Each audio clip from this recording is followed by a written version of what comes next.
Está no ar, Política com Pimenta.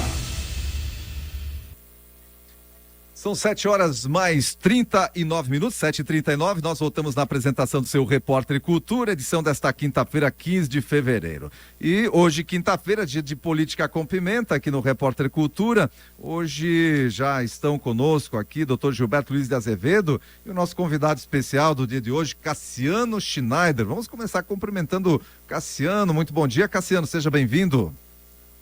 Muito bom dia, Odair. Bom dia, Gilberto Azevedo. Bom dia também a todos os ouvintes da Rádio Cultura. É um prazer estar no programa Política com Pimenta. Tudo bem, doutor Gilberto? Seja bem-vindo também. Muito bom. Bom dia, Cassiano. Seja bem-vindo. Bom dia, Odair. Bom dia, nossa audiência, as pessoas que nos veem e ouvem. Muito bem, nós vamos começando então nossa Política com Pimenta de hoje, depois dos cumprimentos aí dos nossos debatedores, comentaristas dessa manhã de quinta-feira. O primeiro tema que nós temos aqui, que nós vamos passar primeiramente aí para o Cassiano fazer seus comentários, é a questão da fuga do Presídio de Segurança Máxima, né? Primeira vez que na história que acontece uma fuga num presídio federal de segurança máxima. E quero os comentários de vocês sobre esse episódio e sobre o que esperar do governo na questão da segurança pública, depois da saída de Flávio Dino, entrada de Lewandowski, enfim, como é que vocês veem essa situação? Quero o seu comentário, Cassiano. Bom, Odair, eu acho que a fuga desses presidiários lá do presídio de Mossoró, né, ali na região nordeste aí do Brasil, ela apenas simboliza a maneira como o governo atual trata a segurança pública no país, né? A gente já viu alguns episódios anteriormente a isso, né, de medidas tomadas não só pelo governo Lula, mas também por membros do seu governo, né, equipe de governo, pessoas ligadas também ao próprio governo, como era o ex-ministro da Segurança Pública, o Flávio Dino, que hoje, infelizmente, hoje conseguiu, né, conquistar aí a cadeira do Ministério, ali junto como sendo ministro do Supremo Tribunal Federal, e já tratava, né, a questão da segurança pública com bastante leniência, né?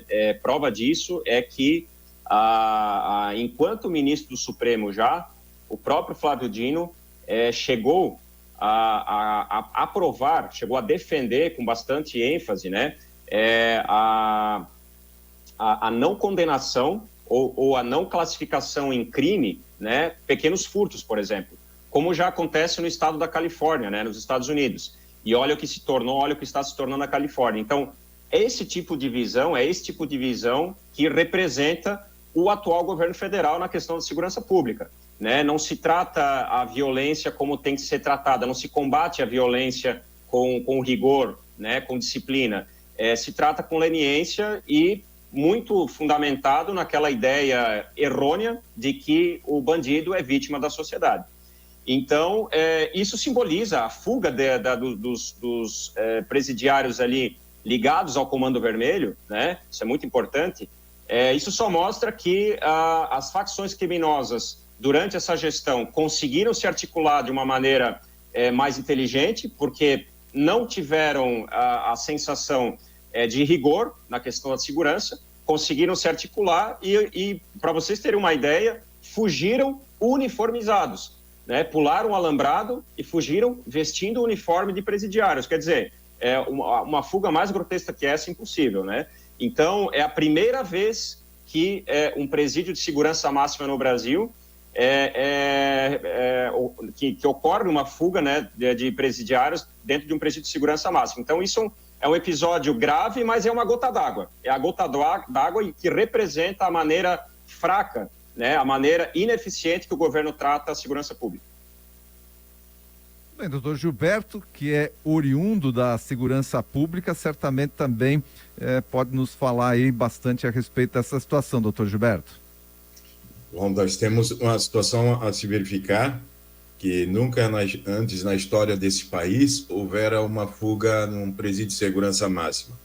Isso demonstra a leniência, exatamente como disse o Cassiano, com que está sendo tratada essa questão da segurança pública pelo Ministério da Justiça, agora sob o comando do ministro Lewandowski. É tão frouxa a situação que está sendo conduzida. Imagina a forma como está sendo administrado esses presídios que são de segurança máxima, onde o indivíduo vive num Big Brother. Tem filmagem, filmando toda a vida dele lá dentro, os funcionários que entram lá passam por scanners para verificar se não estão transportando alguma coisa ilícita. E para que eles fugissem desse ambiente, eu até fui verificar mais a miúde essa questão, eles tiveram que passar por 3 portas.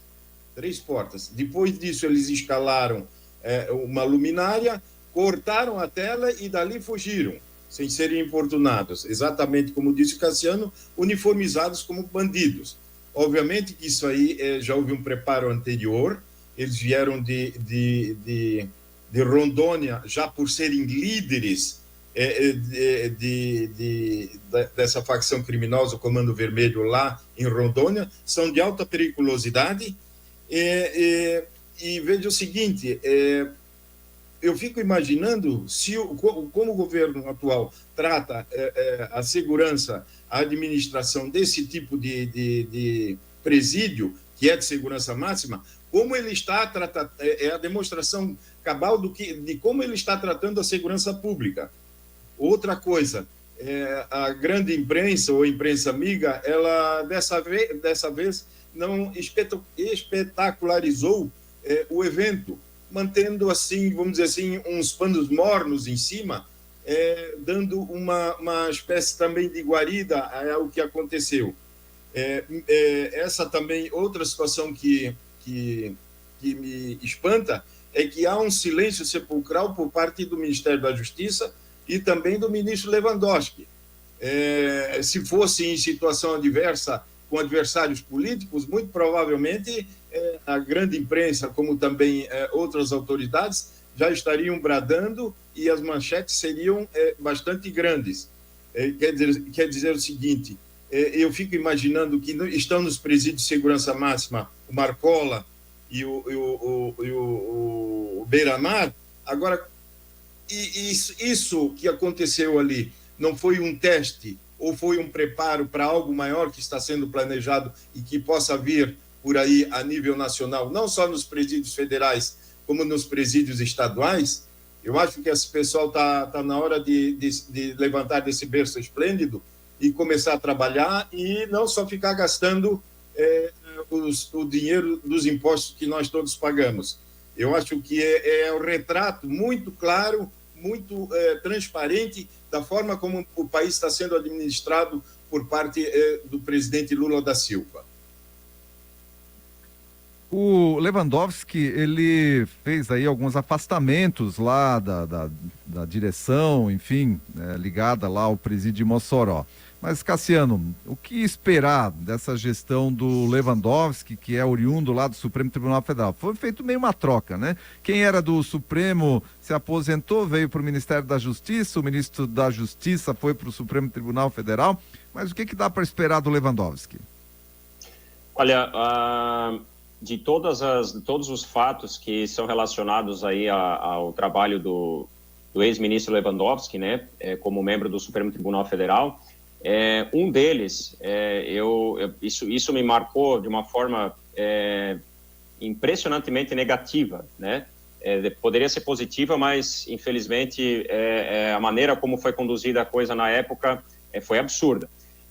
Lembre daquele julgamento em que o Lewandowski fazia parte da segunda turma do Supremo e houve um julgamento da suspeição do trabalho do juiz Sérgio Moro, né? Na época em que, logo depois que o ministro Edson Fachin caneteou aquela decisão da invalidação das condenações do Lula, do dia para a noite. Logo depois se seguiu o julgamento do ex-juiz Sérgio Moro dentro da questão da suspeição das suas decisões, né?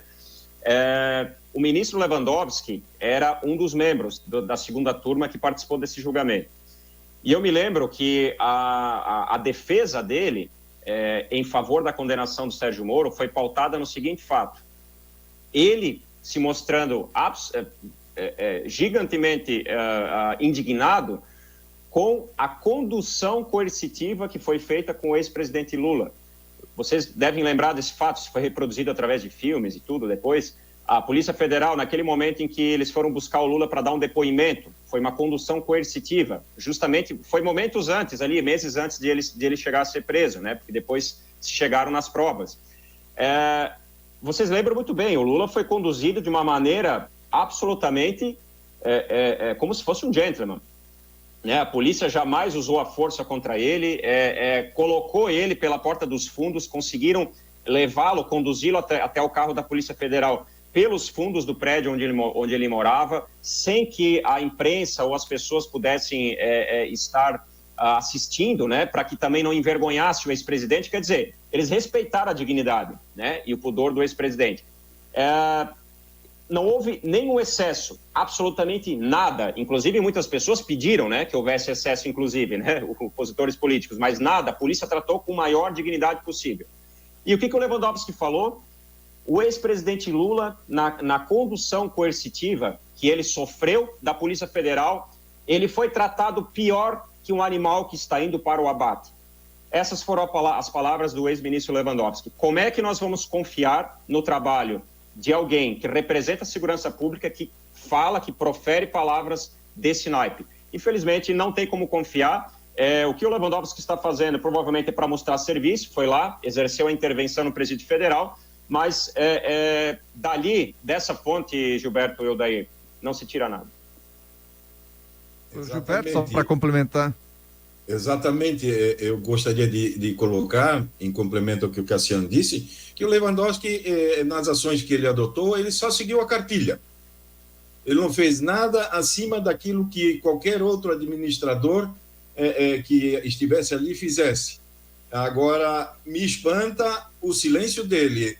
Às vezes tão loquaz em determinadas situações, nessa ele se mantém absolutamente em silêncio, e também me espanta a colaboração dos meios de comunicação amigos, que não, vamos dizer assim, buscam dar maior ênfase a essa situação, mas eu ainda temo que isso possa ser o preparo para uma coisa maior, que possa estar sendo preparada a nível nacional por essas entidades criminosas e que possa acontecer junto aos presídios. Muito bem, a gente vai partir para o próximo tema, dia de hoje. O próximo tema, ele é de fora do país, mas tem repercutido muito nas redes sociais, e por isso, né, que redes sociais estão sendo tão atacadas, querem tanto a censura das redes sociais, porque assuntos que simplesmente são ignorados pela mídia, pela grande mídia mundial, inclusive, mas que a gente acaba tendo acesso através das plataformas digitais. Muitas vezes eu falo que não é das mentiras que eles têm medo, mas é das verdades que acabam aparecendo nas redes sociais e que eles tentam de alguma maneira esconder. Uma delas é a questão da imigração ilegal, e isso em países da Europa gerando muitos problemas, na França, na Alemanha, ataques a cidadãos desses países, violência correndo solta, pobreza, as cidades depredadas, né? Que a gente não via há muito tempo lá na Europa, e agora em vários países considerados aí de primeiro mundo, sofrendo muito com essa situação. E agora Nova York, eu acompanhei isso, decretando toque de recolher para os imigrantes que abarrotam a metrópole americana. E eu quero a opinião de vocês também. Agora começa com o doutor Gilberto, então, falando sobre esse problema da imigração ilegal e da certa leniência dos governos com relação a esse tema, que está acabando em gerar esse tipo de problema para os próprios países. Bom, posso começar. Eu vejo essa situação dessa imigração desenfreada como preocupante.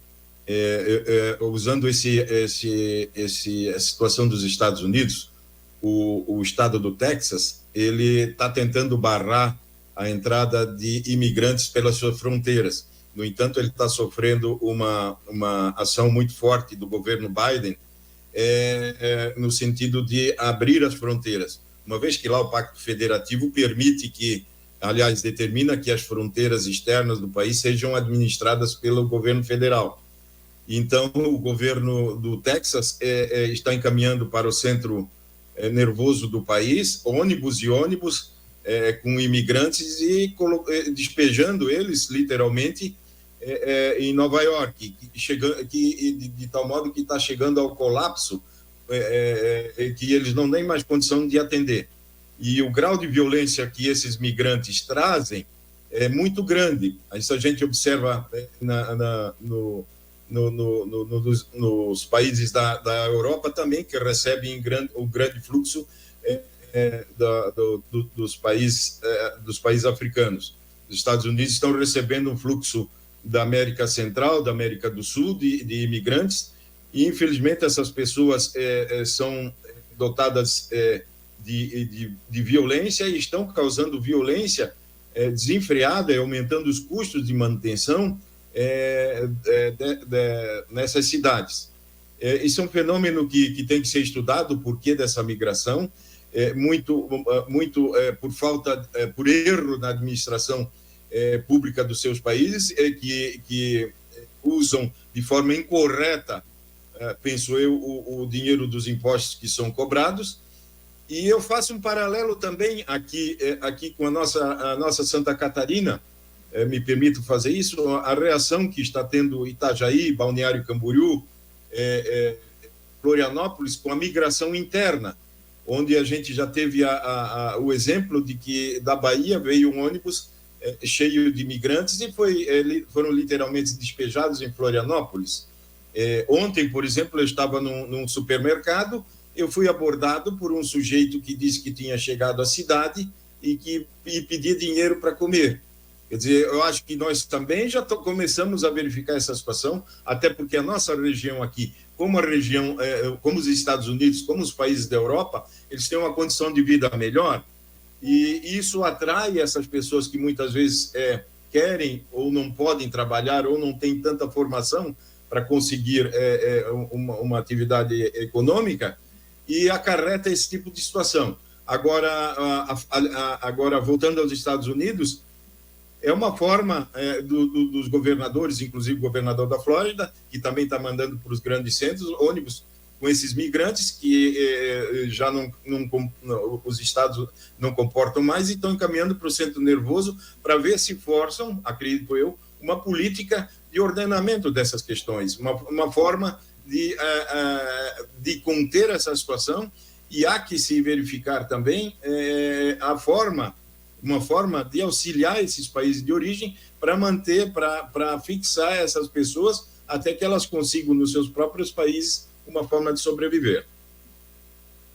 Cassiano, nós temos a situação lá de que na época que o Trump estava lá no poder, essa situação não era, pelo menos não se falava tanto, né? Se falava sim, mas dos democratas atacando o Trump, dizendo que ele era contra os direitos humanos, enfim, quando é contra, né, e impedia esse tipo de situação lá nos Estados Unidos. Mas agora a gente vê um governo dos Estados Unidos bem leniente com essa situação também. Sim, absolutamente, Odair, Gilberto. O presidente Biden, ele se mostra... quando ele toma atitudes, né, permitindo a entrada de imigrantes ilegais ou não fazendo nada para impedir que a imigração ilegal aconteça nos Estados Unidos, ele está, na verdade, prejudicando a própria nação, a própria sociedade americana, e está dando um recado claro para os americanos que moram lá, os americanos,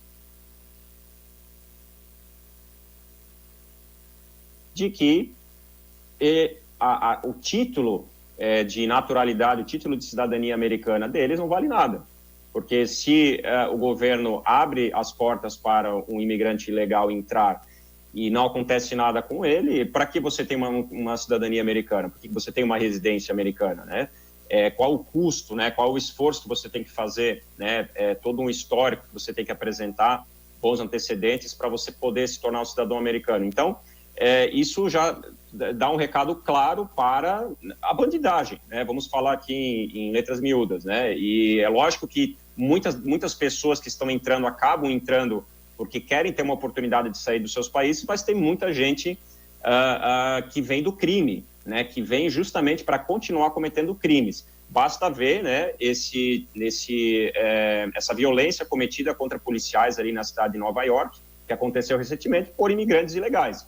Então, quando você permite, quando a política nacional ela é mais permissiva com a imigração ilegal, assim como nos Estados Unidos ou na Europa, e no próprio Brasil, como o Gilberto bem colocou, é natural que a onda de violência vá aumentar, porque essas pessoas vêm sem nenhum preparo moral e vêm aqui tentar, inclusive, contrariar e combater a própria cultura do país em que elas entraram. Né? A gente vê isso também como os árabes, né? Os muçulmanos que entraram em grande peso já nos países da Europa, vamos colocar aí França e Alemanha, entraram em grande peso nesses países e estão tentando impor a cultura deles contra a cultura judaico-cristã desses países, que já é tradicional e histórica. Então, assim, qual a razão de um governo permitir que essas pessoas entrem, né? Boas razões certamente não são. Então, o governador do Texas, né, o Gregor Abbott, ele está fazendo um trabalho muito bem elogiado, inclusive pelos outros governadores aí de outros estados americanos, defendendo a sua fronteira, porque é muito fácil o presidente Biden, lá de Washington, D.C., longe, quilômetros de distância das fronteiras, dizer assim, não, eu vou deixar esses caras entrar, eu quero que eles entrem. E aí, quem é que sofre com isso é a população local lá nas fronteiras, né? Não é nem o próprio estado do Texas como um todo, mas aqueles municípios fronteiriços ali com o país, com o país mexicano. Então, assim, é uma situação bastante complicada, a população dessas cidades sofre e o governador do Texas está mais do que certo em tomar todas as atitudes necessárias e previstas na Constituição americana para defender o território e defender quem? A sua população, que são pessoas de bem, pessoas que estão dentro da legalidade. Quem está fora da legalidade tem que ser punido. E com a gestão Trump, isso não acontecia, porque além de a política do Trump ser totalmente, não vou dizer totalmente, mas ela tinha um elemento anti-imigração ilegal muito forte, e isso partia do próprio discurso dele. Você não vê o Biden falar sobre... Você não vê o discurso do Biden amedrontar, por exemplo, imigrantes ilegais. Que se você escuta um presidente falar contra esse tipo de atitude, contra esse tipo de comportamento, o próprio imigrante ilegal, né, a pessoa que vai tentar fugir, vai pensar duas vezes antes de entrar, porque ela sabe que ela vai sofrer o rigor da lei. E hoje não acontece isso, né? Infelizmente, as pessoas acabam invadindo porque tem a sensação de que não vai acontecer nada com elas. Agora, um ponto importante, para finalizar meu comentário, Odair, Nova York, né, está passando novamente por isso. Ela teve uma sucessão de mandatos comandados por governadores, o estado de Nova York, governadores democratas, e a própria cidade de Nova York também foi comandada, na maior parte dos seus mandatos, por prefeitos democratas. 2 prefeitos que tiveram ali, basicamente viveram um hiato de governo republicano dentro desses governos democratas, foram o Fiorello LaGuardia, que vocês, talvez o Gilberto deve lembrar dele, já deve ter ouvido, né, deve ter lido a respeito, era um prefeito republicano que governou Nova York ali por quase 10 anos, ali nos anos 30, chegou a governar até o início dos anos 40, se eu não me engano. E ele combateu de forma incisiva e contundente a máfia que crescia na época nos Estados Unidos. E Nova York era um dos pontos principais da máfia, né? Dos lugares onde eles estavam mais presentes. E ele combateu com rigor. Depois disso, Nova York durou de 3 ou 4 décadas, nunca mais teve tantos problemas de violência. Nos anos 80, esses problemas voltaram com a questão das drogas, né? Da disseminação das drogas, do tráfico de drogas aí no país. E aí veio um prefeito chamado Rudolph Giuliani, que também era republicano, depois de muito tempo de governos democratas, que também colocou ordem dentro da capital, ali dentro da cidade de Nova York. Então, e de lá para cá, a cidade tem tido uma certa estabilidade nessa questão. Só que de alguns anos para cá, está acontecendo o mesmo problema. E é claro que eu não quero dizer que se trata de uma filosofia de gestão do Partido Democrata ou Republicano, mas as estatísticas mostram que os republicanos sabem lidar melhor com isso do que os democratas. Muito bem, olha, nós vamos ficar por aqui com o Política com Pimenta. Ótimo debate no dia de hoje aqui. Eu quero agradecer imensamente Cassiano Schneider ter aceitado nosso convite, nosso convidado especial dessa manhã de hoje para participar aqui do Política com Pimenta. Mandar um abraço também para o doutor Gilberto Osmar, que também nos acompanha aí através das nossas plataformas digitais. A partir da terça-feira, o Osmar Campreguer de volta aqui. Cassiano, grande abraço para você, muito obrigado aí por ter aceito nosso convite. Obrigado pelo convite, Odair, obrigado também pela parceria, doutor Gilberto, e um grande abraço a todos os ouvintes, uma boa semana a todos. Doutor Gilberto, um abraço, até na próxima terça. Um prazer, Cassiano, um abraço, Odair, melhoras para o Osmar, um bom fim de semana a todos os nossos ouvintes, então. Muito bem, nós vamos ficando por aqui com o Política com Pimenta, agora temos